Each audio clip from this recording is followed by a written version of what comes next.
My sister specially made a child-free wedding so that she wouldn't invite 17-year-old me. 10 years later, I planned my child-free wedding, and she's furious because I don't want to see her 3 unruly sons. So I asked the guards. I was 5 years old when I first understood that my sister Amanda hated me. Not disliked, not found annoying, actual hatred. It was a strange realization for a child, understanding that someone who shares your blood could look at you with such cold detachment. Amanda was 10 years older, already a teenager when I was still learning to tie my shoes. You'd think having such an age gap would make her protective of me, maybe even maternal. It didn't. For reasons I've never fully understood, she resented me from day one. My earliest memories are colored by her hostility. My parents both worked long hours at their accounting firm, so they often left Amanda in charge of watching me. Just for a few hours, they'd say, kissing me goodbye while I tried not to show my fear. As soon as their car pulled out of the driveway, Amanda's fake smile would drop. "Time for bed, Tasha," she'd say, even if it was only 6 p.m. But it's still light outside, I'd protest weakly. "Don't care, go to your room." She'd march me upstairs, push me into my bedroom, and then came the sound I still hear in my nightmares, the distinct click of the lock from the outside. My room would transform from a safe haven into a prison cell. Amanda had convinced my parents to keep the outside lock for my safety when I was a toddler. Now it was her weapon. "Amanda, please let me out," I'd call, my small fists barely making a sound against the wooden door. "Shoo!" she'd hiss from the hallway. "You need to be quiet, Tasha. You know what happens to noisy little girls, right? The monsters under the bed get hungry." I'd freeze, my heart pounding. "There's no monsters," I'd whisper, trying to convince myself more than her. "Oh no? What's that scratching sound then? I think one's waking up." She'd scratch her fingernails against the bottom of my door, and I'd leap onto my bed, pulling my feet up, convinced that something was about to grab my ankles. I'd sit there for hours, too terrified to move, too afraid to even reach for the light switch.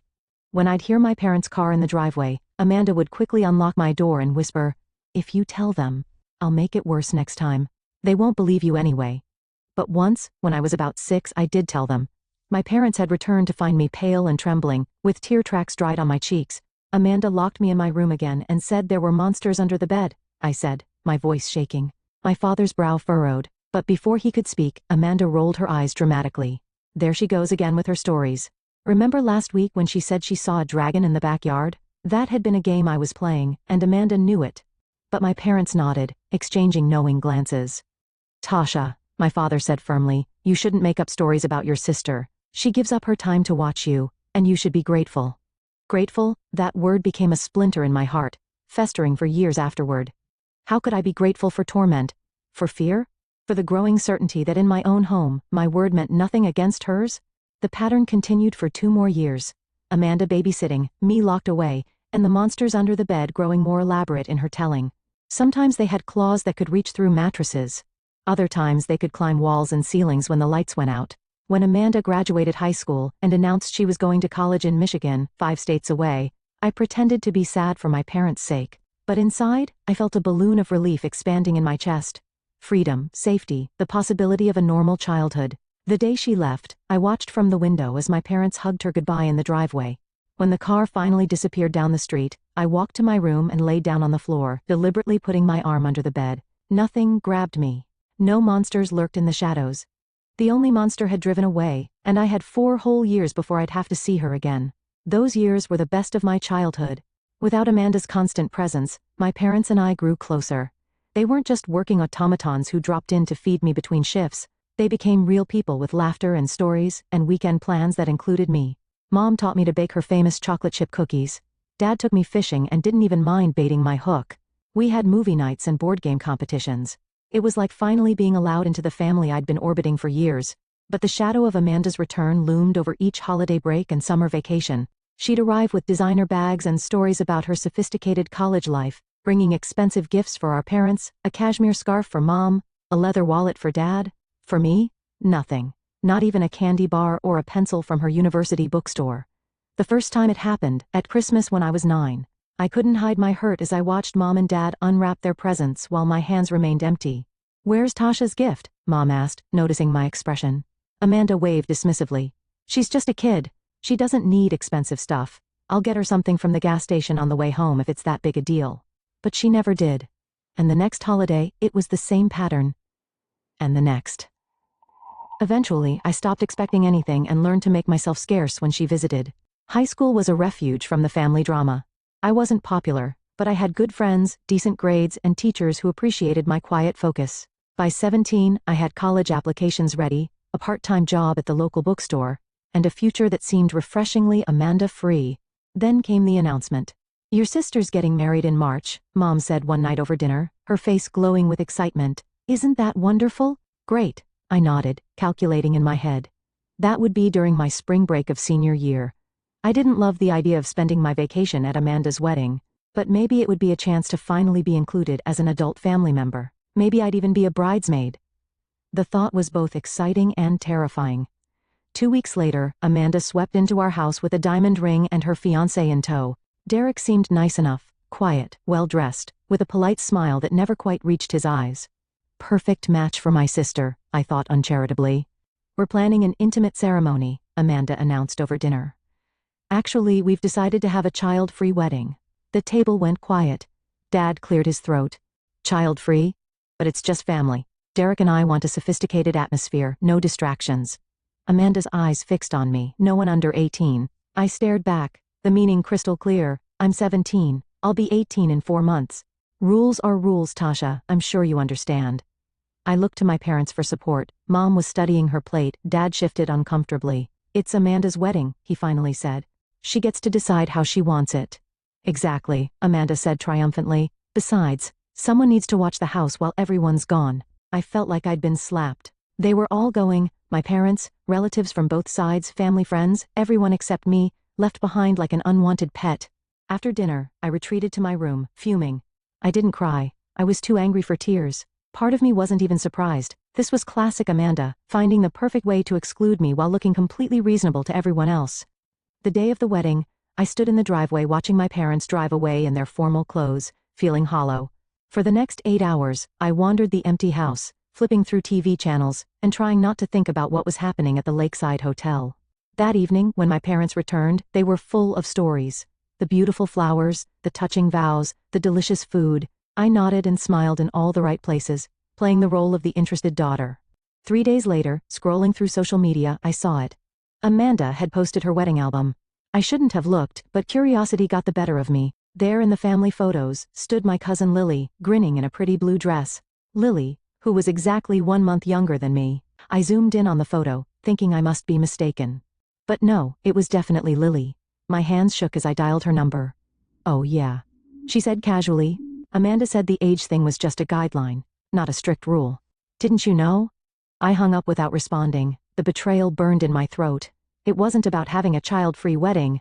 It was about excluding me specifically, and everyone, including my parents, had gone along with it. That moment changed something fundamental in me. I stopped trying to earn Amanda's approval or my parents' understanding. I focused on graduating, getting scholarships, and planning my escape to college. The next time I saw Amanda was at Thanksgiving, 6 months later. I was freshly 18 and heading to State University in January. She made small talk about married life, and I responded with polite disinterest. The elephant in the room, her wedding deception, went unmentioned. My college years flew by. I studied marketing, made friends who knew nothing about my family dynamics, and gradually built a life that was entirely my own. I came home for major holidays but kept my visits brief. Amanda appeared intermittently, usually when she wanted something from our parents. Then came the baby announcements. First Ryan, then Michael, and finally Ethan. 3 boys in 6 years. Amanda quit her job to become a full-time mom, and suddenly our parents' house became her unofficial daycare center. I had graduated by then, and landed a job as a junior manager at Reynolds Trading. My apartment was 15 minutes from my parents, but light years from the chaos that now defined their home.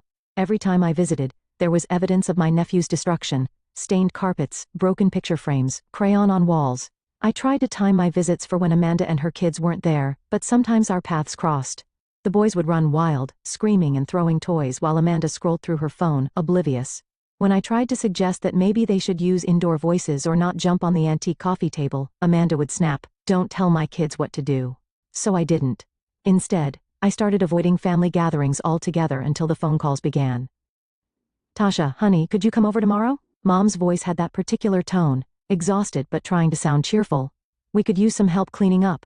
Amanda just picked up the boys, and the first time, I went without complaint. I spent 4 hours helping my parents restore order. The second time, I gritted my teeth but still went. The third time, something in me snapped. Mom, why are you always calling me to clean up after Amanda's kids? Why isn't she doing it? There was a long pause. I'm sorry, sweetie, you're right. We shouldn't have asked. I hung up feeling guilty but resolute. That evening, I called Amanda directly. You need to stop treating Mom and Dad's house like a dumping ground, I said without preamble. They're in their 60s. They shouldn't be cleaning up after your kids. Mind your own business, Tasha, she replied coldly. This is between me and them. They're my parents too, and you're taking advantage of them. I'm raising 3 children. What would you know about that? Her voice dripped with condescension. Don't stick your nose where it doesn't belong. The line went dead. I called my parents immediately after hanging up with Amanda. My hands were shaking with anger, but my voice was steady. Mom, Dad, I want you to stop babysitting for Amanda unless she agrees to clean up after her kids. Those boys are completely out of control, and Amanda doesn't lift a finger. There was a long silence, then Dad cleared his throat. We'll talk to her. I wasn't sure they would, but a week later, I got a furious call from Amanda. What the hell did you say to Mom and Dad? She demanded, her voice shrill. They told me I can't bring the kids over unless I clean up afterward. Good, I said simply. You had no right to turn them against me. Who's going to watch my kids now? Do you know how expensive childcare is? Not my problem. You chose to have them. Take some responsibility. She hung up on me again. I later heard from Mom that Amanda did start cleaning up after her visits, not thoroughly, but enough that my parents weren't left with a disaster zone. It was a small victory, but it felt significant. For once, I hadn't backed down. Life went on. I focused on my career, working my way up to senior manager. I dated casually, but nothing serious stuck, until I met Ethan at a work conference. He was smart, funny, and refreshingly straightforward. No games, no manipulation. After years of walking on eggshells with my family, his honesty was like oxygen. We dated for 2 years before he proposed on my 20th birthday with a simple solitaire ring and a promise of a drama-free future. I said yes immediately, but even as we celebrated, a dark thought intruded. The wedding would mean facing Amanda again. We could elope, Ethan suggested when I explained my concerns. Vegas, just us. But I shook my head. I won't let her rob me of a proper wedding. I want my friends there, your family, everyone except my nephews. Ethan raised an eyebrow. Bold move, your sister won't like that. I know. I took a deep breath, but after seeing what her kids did to my parents' anniversary party last month, the cake smashing, the screaming during the toasts, I can't risk it. So I made the announcement on social media. We're thrilled to be planning our wedding for next June. Note: this will be a child-free event. No guests 16, please. We love your little ones, but want everyone to enjoy an adult evening. Most responses were positive. Friends with children promised to arrange sitters. Ethan's family completely understood.